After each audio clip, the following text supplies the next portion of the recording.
overcoming new garden fears, and achieving your garden desires. A little bit of information goes a long ways. Just like you, I don't want to waste a bunch of time and I don't want to waste a bunch of money.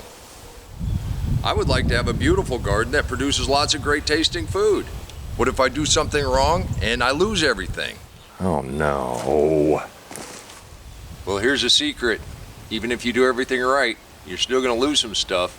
And it doesn't help when your cat comes up and uses your raised bed as a potty box. Well, that's gardening for you. But we did lose some cabbage. Even with those desires, it's easy enough to entertain all of those fears when it's 36 degrees, and you're coming out of a polar vortex and it's the middle of winter, and everything kind of looks bleak. As you know, this area was not a garden this fall. We put down mulch. We're going to have a new garden here. And I have the same desires you have. And I have the same fears you have.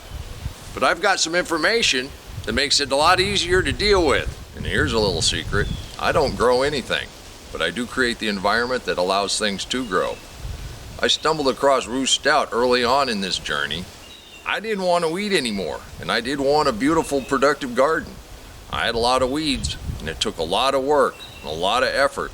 But to eliminate that, I stumbled across deep mulch. And this all came from Ruth Stout looking at nature.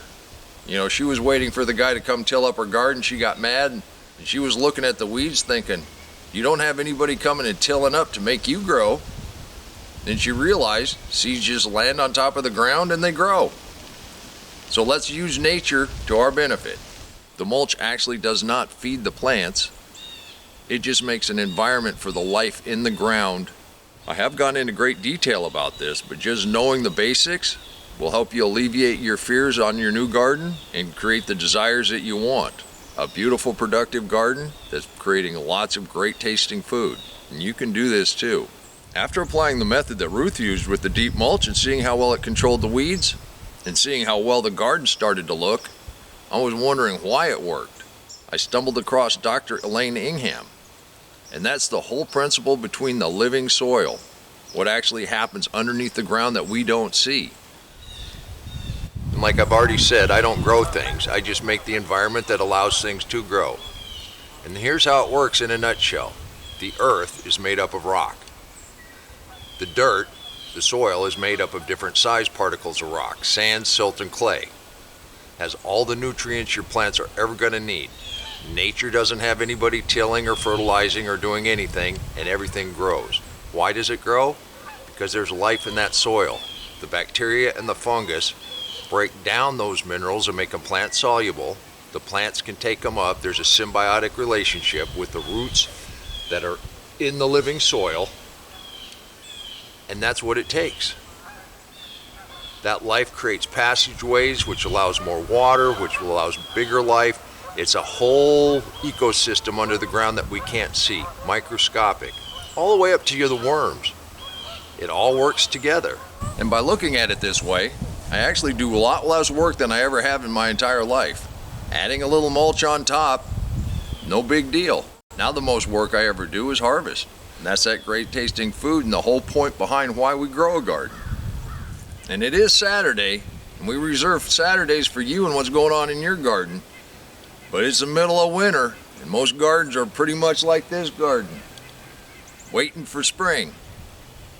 Bruce down in Orlando, he's going to give us some motivation. Let's take a look at what's going on in his garden. Bruce picked up 3 different kinds of sweet potatoes at his local market. Using the dirt method, he's starting slips. That's going to be a bountiful harvest, Bruce. And then what do you do when you find some potatoes that are making eyes? Well, you find a corner that's got a bunch of weeds. You work it up, and you get your potatoes in the ground.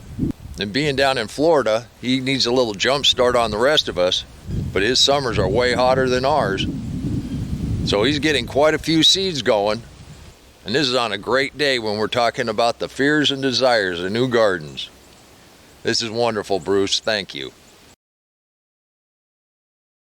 Using Bruce as an example, I'm getting ready for spring, which is right around the corner. And as far as not wanting to waste a bunch of money, most of your mulch material you can gather pretty much for free.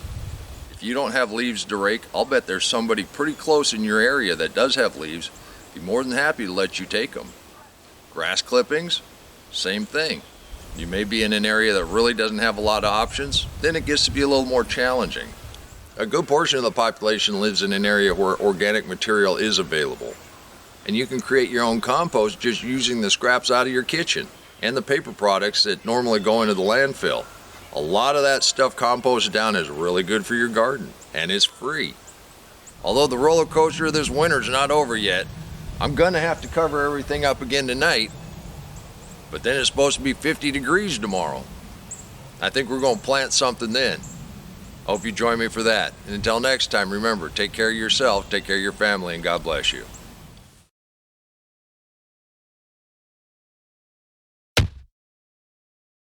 Come on, let's plant.